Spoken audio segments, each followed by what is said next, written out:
वाहिगुरु जी का खालसा वाहिगुरु जी की फतेह। Punjabi audio book सुन रहे सारे ਸਰੋਤਿਆਂ ਨੂੰ प्यार भरी सत श्री अकाल। ਅੱਜ ਅਸੀਂ सिख इतिहास किताब ਦਾ अगला भाग पढ़न जा रहे हाँ। लेखक खुशवंत सिंह। पन्ना नंबर 172। सिख नजफ खां विरुद्ध रोहेलियां दी हार। मलवई सिखां नूं भाड़े दे नौकर रखण लई हर कोई उतावला सी। नवाब, वजीर अवध, मुगल, रोहेले गल की सब ही उन्हां नूं उदार शर्तां नाल नौकर रखण लई तैयार सन। मलवईयां ने जाबता खां नूं वचन दिता सो कुछ समां तां इह लुभाउणीਆਂ पेशकशां दा विरोध करदे रहे। इस दौरान नजफ खां सहायता लई मरहटिਆਂ ਵੱਲ मुड़िया ते 1776 ਤੋਂ ਲੈ ਕੇ 1777 तक ਦੀਆਂ ਗਰਮੀਆਂ तक सिखां ते रोहेलियां दे सांझे घुमदे दलां दी एक पासे ते दूसरे पासे मुगलां ते मरहट्टे घोड़सवारां दियां जमुना दे किनारे झड़पां हुंदियां रहीआं। 1777 दी मॉनसून विच नजफ खां रोहेलियां नूं सिखां नूं वख करन विच सफल हो गया ते उसने रोहेलियां नूं जबरदस्त हार दित्ती। जाबता खां हुण पूरी तरह सिखां दे रहम ते सी। कहा जांदा है कि उसने सिख धर्म अपना लिया ते जिवें उस समय कहावत प्रचलित होई ओह अद्धा सिख ते अद्धा रोहेला बन गया। सिखां वल्लों जाबता खां नूं उहदे इलाके विच मुड़ स्थापित करन दे सब यत्नां नूं सासी नजफ खां ने असफल बना दिता। पर 1778 विच जदों नजफ खां अलवर गया होया सी, सिख बेधड़क हो के राजधानी विच दाखिल हो गए ते अब्दुल अहद खां दी प्राहुणाचारी दा आनंद माणिया। कुछ महीने मगरों ओह गंगा पार करके नवाब वजीर अवध दे इलाके विच दाखिल हो गए, जिथों अंग्रेज़ां ने उन्हां नूं बड़ी मुश्किल नाल कढिया। नजफ खां ने महसूस कीता कि ना तां ओह ते ना ही मरहट्टे इतने ताकतवर हन कि सिखां नाल टक्कर लै सकन। चातर ईरानी ने कूटनीति का सहारा लिया। उसने जाबता खां नूं बेनती की कि ओह इस्लाम धर्म विच वापस आ जावे। उसने सिख सरदारां दी चापलूसी करदिआं उन्हां नूं साम्राज दे रखियक कहा ते नाल ही उसने मलवईयां विच फुट पा दित्ती। उसने यह तिन्ने काम इक्को वार कीते। जाबता खां ने सिखां नूं धोखा दिता ते ओह मुगलां नाल जा मिलिया। उसने अपने नवे संबंधां नूं मजबूत करन लई अपनी लड़की दा विआह नजफ खां नाल कर दिता। सिखां ने शाही इलाके नूं लुटना बंद कर दिता ते एक दूसरे दे इलाकिਆਂ विच ही लुटमार करन लगे। कुछ ही महीनिਆਂ विच सिखां विच इतने मतभेद हो गए कि मुगलां ने महसूस किया कि ओह इतने मजबूत हन कि ओह सिखां उपर हमला करन दे समर्थ हन। 1779 दी पतझड़ नूं एक वड्डी मुगल सेना शहजादा फरखंदा बख्त अते अब्दुल अहाद खां दे अधीन दिल्ली तो कूच करके तुर पई। राय सिंह बुढ़िया, भंगा सिंह थानेसर, बघेल सिंह ते भाग सिंह जींद शाही फौजां नाल मिल गए ते उन्हां पटियाले नूं घेरा पा लिया। अमर सिंह ते तारा सिंह घेबा जो उस दी सहायता लई आए सन, ओह शहर दी चारदीवारी पिछे चले गए ते मझैलां नूं सहायता लई बेनती कीती। जस्सा सिंह आलूवालिया बड़ी फुर्ती नाल उन्हां दी सहायता लई आया। दल खालसा दे आउण दीआं खबरां सुण के सिख वड्डे पੱਧਰ ते शाही फौजां दा साथ छड्ड गए। मुगलां दी फौज विच घबराहट फैल गई ते उन्हां ने दिल्ली वल मुड़न दा फैसला कर लिया। फ्रैंकलिन अनुसार उन्हां दी वापसी बेइज्जती ते बेतरतीबी वाली सी ते पटियाला तो पानी तक दा पैंडा मुगल सेना दे बहुत सारे सैनिक मारे गए ते उन्हां दा काफ़ी समान लुटिया गया। हुण तां दिल्ली दी सड़क जिवें सिखां दे शहाना स्वागत लई खुली सी। एक साहसी सिख मुखी दी ही लोड़ सी जो घोड़सवारां दी अगवाई करके शाही राजधानी विच दाखिल हो के बादशाह नूं अपनी रखिया अधीन करके ते एक ही हल्ले नाल सिखां नूं ਹਿੰਦੁਸਤਾਨ ਦੀ ਸਭ ਤੋਂ ਵੱਡੀ ਤਾਕਤ ਬਣਾ ਦਿੰਦਾ। ਪਰ ਮਲਵਈ ਸਰਦਾਰਾਂ ਵਿੱਚੋਂ ਇੱਕ ਵੀ ਇਤਨਾ ਸੂਝਵਾਨ ਨਹੀਂ ਸੀ ਜੋ ਇਹ ਕਦਮ ਉਠਾਉਂਦਾ। ਉਹ ਤਾਂ ਲੁਟੇਰਿਆਂ ਤੇ ਧਾੜਵੀਆਂ ਦੇ ਟੋਲੇ ਤੋਂ ਵੱਧ ਕੁਝ ਵੀ ਨਹੀਂ ਸਨ।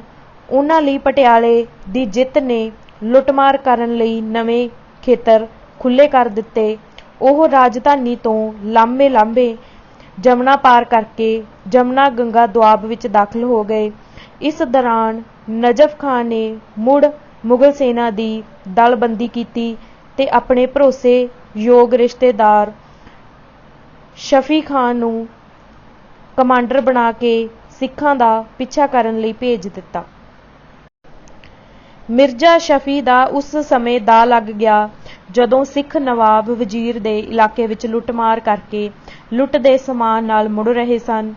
ਉਸ ਨੇ ਜਿੱਚ ਹੋਏ ਜ਼ਾਬਤ ਖਾਂ ਨੂੰ, ਜਿਸ ਦੀ ਰਿਆਸਤ ਸਿੱਖਾਂ ਨੇ ਤਬਾਹ ਕਰ ਦਿੱਤੀ ਸੀ, ਸਿੱਖਾਂ ਵਿੱਚ ਫੁੱਟ ਪਾਉਣ ਦੀ ਜ਼ਿੰਮੇਵਾਰੀ ਸੌਂਪੀ। ਉਸ ਨੇ ਸਲਾਹ ਦਿੱਤੀ, ਇੱਕ ਧੜੇ ਨੂੰ ਦੂਸਰੇ ਦੇ ਵਿਰੁੱਧ ਕਰ ਦਿਓ, ਉਹਨਾਂ ਨੂੰ ਆਪਸ ਵਿੱਚ ਲੜਾ ਦਿਓ। ਰੋਹੇਲੇ ਸਰਦਾਰ ਨੂੰ ਆਪਣੇ ਉਦੇਸ਼ ਵਿੱਚ ਸਫਲਤਾ ਮਿਲੀ। ਮਲਵਈ ਆਪਸ ਵਿੱਚ ਹੀ ਲੜ ਪਏ। ਮਿਰਜ਼ਾ ਸ਼ਫੀ ਨੇ 3 ਹੋਰ ਸਰਦਾਰਾਂ ਨਾਲ ਗਜਪਤ ਸਿੰਘ ਜੀਂਦ ਨੂੰ ਗ੍ਰਿਫਤਾਰ ਕਰ ਲਿਆ ਤੇ ਦੂਸਰਿਆਂ ਨੂੰ ਗੰਗਾ ਜਮਨਾ ਦੁਆਬ ਚੋਂ ਕੱਢ ਦਿੱਤਾ। ਮਿਰਜ਼ਾ ਸ਼ਫੀ ਆਪਣੀ ਜਿੱਤ ਮਗਰੋਂ ਲੜਾਈ ਲੜਦਾ ਹੋਇਆ ਸਿੱਖਾਂ ਦੇ ਘਰ ਵਿੱਚ ਜਾ ਵੜਿਆ। ਮੁਗਲਾਂ ਤੇ ਰੋਹੇਲਿਆਂ ਦੀ ਫੌਜ ਜਰਨੈਲੀ ਸੜਕਾਂ ਵੱਲ ਵਧੀ ਤੇ ਉਸ ਨੇ ਬੁੜੀਆਂ, ਮੁਸਤਫਾਬਾਦ ਅਤੇ ਸਢੌਰੇ ਤੇ ਅਧਿਕਾਰ ਕਰ ਲਿਆ। ਉਹਨਾਂ ਵਿਰੁੱਧ ਫਿਰ ਇੱਕ ਵਾਰ ਦਲ ਖਾਲਸਾ ਜੱਸਾ ਸਿੰਘ ਆਹਲੂਵਾਲੀਆ ਦੀ ਅਗਵਾਈ ਵਿੱਚ ਚੜ੍ਹਾਈ ਕਰਕੇ ਆ ਗਿਆ।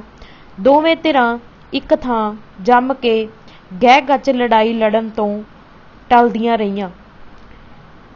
ਇਸ ਦੀ ਥਾਂ ਉਹ ਇੱਕ ਦੂਸਰੇ ਦੀ ਫੌਜ ਦੇ ਪਿਛਲੇ ਪਾਸਿਓਂ ਹਮਲਾ ਕਰਨ ਲੱਗੇ। ਮਿਰਜ਼ਾ ਸ਼ਫੀ ਨੂੰ ਇਤਨੀ ਕੁ ਸਫਲਤਾ ਮਿਲੀ ਕਿ ਉਸ ਨੇ ਅਪ੍ਰੈਲ 1781 ਵਿੱਚ ਸਿੱਖਾਂ ਨਾਲ ਕਈ ਮਹੀਨਿਆਂ ਦੀਆਂ ਨਿਰਉਦੇਸ਼ ਤੇ ਅਨਿਯਮਿਤ ਝੜਪਾਂ ਪਿੱਛੋਂ ਇੰਦਰੀ ਦੇ ਸਥਾਨ ਤੇ ਇੱਕ ਲੜਾਈ ਵਿੱਚ ਜਿੱਤ ਪ੍ਰਾਪਤ ਕਰ ਲਈ ਤੇ ਸਿੱਖਾਂ ਨੂੰ ਆਪਣੇ ਇਲਾਕੇ ਵਿੱਚ ਆਪਣੀ ਰੱਖਿਆ ਕਰਨ ਲਈ ਮਜਬੂਰ ਕਰ ਦਿੱਤਾ। ਪਰ ਉਹ ਉਹਨਾਂ ਨੂੰ ਆਪਣੇ ਮਗਰ ਆਉਣ ਤੇ ਗੰਗਾ ਦੁਆਬ ਤੇ ਹਮਲਾ ਕਰਨੋਂ ਰੋਕ ਨਾ ਸਕਿਆ ਤੇ ਨਾ ਹੀ ਉਹ ਉਸ ਵੱਲੋਂ ਜਿੱਤੇ ਹੋਏ ਸ਼ਹਿਰਾਂ ਨੂੰ ਕੁਝ ਹਫ਼ਤਿਆਂ ਪਿੱਛੋਂ ਹੀ ਸੁਤੰਤਰ ਕਰਵਾਉਣ ਤੋਂ ਉਹ ਉਹਨਾਂ ਨੂੰ ਰੋਕ ਸਕਿਆ। ਮਿਰਜ਼ਾ ਸ਼ਫੀ ਦੀ ਮਾਲਵੇ ਵਿੱਚ ਮੁਹਿੰਮ ਉਹਦੇ ਲਈ ਇੱਕ ਮਹਿੰਗੀ ਤੇ ਵੱਡੀ ਹਾਰ ਸੀ ਤੇ ਉਸ ਨੂੰ ਇਹ ਮੁਹਿੰਮ ਸਾਲ ਦੇ ਅੱਧ ਵਿੱਚ ਹੀ ਤਿਆਗ ਦੇਣੀ ਪਈ। ਜ਼ਾਬਤਾ ਖਾਂ ਨੂੰ ਫਿਰ ਮੁਗਲ ਸਰਕਾਰ ਨੇ ਸਿੱਖਾਂ ਨਾਲ ਸਮਝੌਤਾ ਕਰਨ ਦਾ ਕਾਰਜ ਸੌਂਪਿਆ। ਮਿਸਲਦਾਰਾਂ ਦੀਆਂ ਰਿਆਸਤਾਂ ਵਿੱਚ ਉਹਨਾਂ ਨੂੰ ਪੱਕਿਆਂ ਕਰ ਦਿੱਤਾ ਗਿਆ। ਉਹਨਾਂ ਦਾ ਪਾਣੀਪਤ ਤੋਂ ਦਿੱਲੀ ਦੇ ਵਿਚਕਾਰਲੇ ਇਲਾਕੇ ਅਤੇ ਗੰਗਾ ਦੁਆਬ ਵਿੱਚ ਰਾਖੀ ਉਘਰਾਉਣ ਦਾ ਅਧਿਕਾਰ ਪ੍ਰਵਾਨ ਕਰ ਲਿਆ ਗਿਆ ਤੇ ਉਹਨਾਂ ਨੂੰ ਮੁਗਲ ਫੌਜ ਵਿੱਚ ਭਰਤੀ ਕਰਨ ਲਈ ਬੇਨਤੀ ਕੀਤੀ ਗਈ। ਦਿੱਲੀ ਦੇ ਉਪਨਗਰਾਂ ਵਿੱਚ ਨਜਫ ਖਾਂ ਅਪ੍ਰੈਲ 1782 ਵਿੱਚ ਮਰ ਗਿਆ। ਸ਼ਕਤੀ ਸੰਘਰਸ਼ ਜਿਹੜਾ ਹੁਣ ਸ਼ੁਰੂ ਹੋਇਆ, ਉਸ ਨੇ ਸਿੱਖਾਂ ਨੂੰ ਹਿੰਦੁਸਤਾਨ ਦਾ ਸਿਰਮੌਰ ਤਾਕਤ ਬਣਨ ਦਾ ਇੱਕ ਹੋਰ ਮੌਕਾ ਦਿੱਤਾ। ਪਰ ਉਹਨਾਂ ਫਿਰ ਆਇਆ ਮੌਕਾ ਹੱਥੋਂ ਗੁਆ ਲਿਆ। ਉਹ ਰਾਜਧਾਨੀ ਦੇ ਗੁਆਂਢ ਵਿੱਚ ਪਹੁੰਚ ਗਏ, ਪਰ ਇਸ ਨੂੰ ਜਿੱਤਣ ਦੀ ਥਾਂ ਦੁਆਬੇ ਵੱਲ ਚਲੇ ਗਏ ਤੇ ਕਈ ਥਾਵਾਂ ਤੇ ਗੰਗਾ ਵੀ ਪਾਰ ਕਰ ਗਏ। ਫੋਰਸਟਰ ਲਿਖਦਾ ਹੈ, ਉਸ ਸਮੇਂ ਮੈਂ ਬੁਧੇਲਖੰਡ ਵਿੱਚ ਸੀ ਤੇ ਮੈਂ ਵੇਖਿਆ ਕਿ ਲੋਕਾਂ ਵਿੱਚ ਇਤਨਾ ਡਰ ਤੇ ਸਹਿਮ ਸੀ ਕਿ ਵਸਨੀਕ ਖੁੱਲ੍ਹੇ ਮੈਦਾਨੀ ਇਲਾਕੇ ਛੱਡ ਕੇ ਕਿਲਿਆਂ ਅਤੇ ਅਜਿਹੀਆਂ ਥਾਵਾਂ ਤੇ ਚਲੇ ਗਏ ਜਿੱਥੇ ਘੋੜਿਆਂ ਦਾ ਪਹੁੰਚਣਾ ਔਖਾ ਸੀ। ਗੜਵਾਲ ਤੇ ਨਾਹਣ ਦੇ ਰਾਜਿਆਂ ਨੇ ਉਹਨਾਂ ਦੀ ਅਧੀਨਗੀ ਕਬੂਲ ਕਰ ਲਈ। ਡੇਰਾਦੂ ਦੇ ਸਮੇਤ ਸ਼ਿਵਾਲਿਕ ਪਹਾੜੀਆਂ ਤੇ ਉਹਨਾਂ ਦੀ ਹਕੂਮਤ ਕਾਇਮ ਹੋ ਗਈ। ਮਾਰਚ 1787 ਵਿੱਚ ਬਘੇਲ ਸਿੰਘ ਨੇ ਦਿੱਲੀ ਦੇ ਇੱਕ ਉਪਨਗਰ ਵਿੱਚ ਆਪਣਾ ਡੇਰਾ ਲਾ ਲਿਆ। ਜਿਹੜੇ ਗੁਰੂ ਸਾਹਿਬਾਨ ਸ਼ਹਿਰ ਵਿੱਚ ਆਏ ਸਨ, ਉਹਨਾਂ ਦੀ ਯਾਦ ਵਿੱਚ ਗੁਰਦੁਆਰੇ ਬਣਾਉਣੇ ਸ਼ੁਰੂ ਕਰ ਦਿੱਤੇ। ਇੱਕ ਗੁਰਦੁਆਰਾ ਸ਼ਹਿਰ ਦੇ ਕੇਂਦਰ ਵਿੱਚ ਸਭ ਤੋਂ ਵੱਡੇ ਵਪਾਰਕ ਖੇਤਰ ਵਿੱਚ ਬਣਾਇਆ ਗਿਆ, ਜਿੱਥੇ 9ਵੇਂ ਗੁਰੂ ਸ਼੍ਰੀ ਗੁਰੂ ਤੇਗ ਬਹਾਦਰ ਦਾ ਕਤਲ ਕੀਤਾ ਗਿਆ ਸੀ। ਇੱਕ ਗੁਰਦੁਆਰਾ ਉਸ ਥਾਂ ਤੇ ਬਣਾਇਆ ਗਿਆ ਜਿੱਥੇ ਗੁਰੂ ਜੀ ਦੇ ਧੜ ਦਾ ਸੰਸਕਾਰ ਕੀਤਾ ਗਿਆ ਸੀ। ਤੀਸਰਾ ਗੁਰਦੁਆਰਾ ਸ਼੍ਰੀ ਗੁਰੂ ਹਰਕ੍ਰਿਸ਼ਨ ਦੀ ਰਿਹਾਇਸ਼ ਵਾਲੇ ਸਥਾਨ ਤੇ ਉਸਾਰਿਆ ਗਿਆ ਤੇ ਚੌਥਾ ਉਸ ਥਾਂ ਤੇ ਬਣਵਾਇਆ ਜਿੱਥੇ ਬਾਲ ਗੁਰੂ ਤੇ ਗੁਰੂ ਗੋਬਿੰਦ ਸਿੰਘ ਦੀਆਂ ਪਤਨੀਆਂ ਦਾ ਸੰਸਕਾਰ ਕੀਤਾ ਗਿਆ ਸੀ। ਅੰਗਰੇਜ਼ਾਂ ਨੇ ਸਿੱਖਾਂ ਨਾਲ ਰਾਜਦੂਤਕ ਸੰਬੰਧ ਕਾਇਮ ਕੀਤੇ। ਉਹਨਾਂ ਦਾ ਮਨੋਰਥ ਆਪਣੇ ਚਮਚੇ ਅਵਧ ਦੇ ਨਵਾਬ ਵਜ਼ੀਰ ਦੀ ਰਿਆਸਤ ਦੀ ਰੱਖਿਆ ਕਰਨਾ ਸੀ ਤੇ ਉਹ ਸਿੱਖਾਂ ਤੋਂ ਇਹ ਭਰੋਸਾ ਲੈਣਾ ਚਾਹੁੰਦੇ ਸਨ ਕਿ ਸਿੱਖ ਨਵਾਬ ਦੇ ਇਲਾਕਿਆਂ ਵਿੱਚ ਦਾਖਲ ਨਹੀਂ ਹੋਣਗੇ। ਉਹਨਾਂ ਨੇ ਦਰਿਆ ਗੰਗਾ ਦੇ ਸਾਰੇ ਪੱਤਣਾਂ ਤੇ ਚੌਂਕੀਆਂ ਕਾਇਮ ਕਰ ਦਿੱਤੀਆਂ। 1787 ਦੀਆਂ ਗਰਮੀਆਂ ਵਿੱਚ ਜਮਨਾ ਤੋਂ ਪਾਰ ਸਿੱਖਾਂ ਦੇ ਹਮਲਿਆਂ ਦਾ ਹੜ੍ਹ ਹੀ ਆ ਗਿਆ। 2 ਮਾੜੀਆਂ ਫਸਲਾਂ ਤੇ ਬਾਰਿਸ਼ ਨਾ ਹੋਣ ਪਿੱਛੋਂ ਦਿੱਲੀ ਤੱਕ ਦਾ ਸਾਰਾ ਦੱਖਣੀ ਪੰਜਾਬ ਕਾਲ ਦੀ ਲਪੇਟ ਵਿੱਚ ਸੀ। ਸਿੱਖ ਘੋੜਸਵਾਰ ਆਪਣੇ ਨਾਲ ਆਪਣੇ ਪਰਿਵਾਰ ਵੀ ਲਿਆਏ ਤੇ ਕਾਲ ਮਾਰੇ ਪੇਂਡੂ ਇਲਾਕੇ ਨੂੰ ਹੋਰ ਵੀ ਅਨਾਜ ਤੋਂ ਖਾਲੀ ਕਰ ਦਿੱਤਾ। ਮਗਰੋਂ ਪਏ ਕਾਲ ਤੇ ਹੈਜੇ ਦੀ ਮਹਾਮਾਰੀ ਨੇ ਭਾਰੀ ਜਾਨੀ ਨੁਕਸਾਨ ਕੀਤਾ। 3 ਸਾਲ ਦੇ ਕਾਲ ਨੇ ਸਿੱਖ ਧਾੜਵੀਆਂ ਨੂੰ ਹੋਰ ਵੀ ਭੁੱਖੜ ਬਣਾ ਦਿੱਤਾ।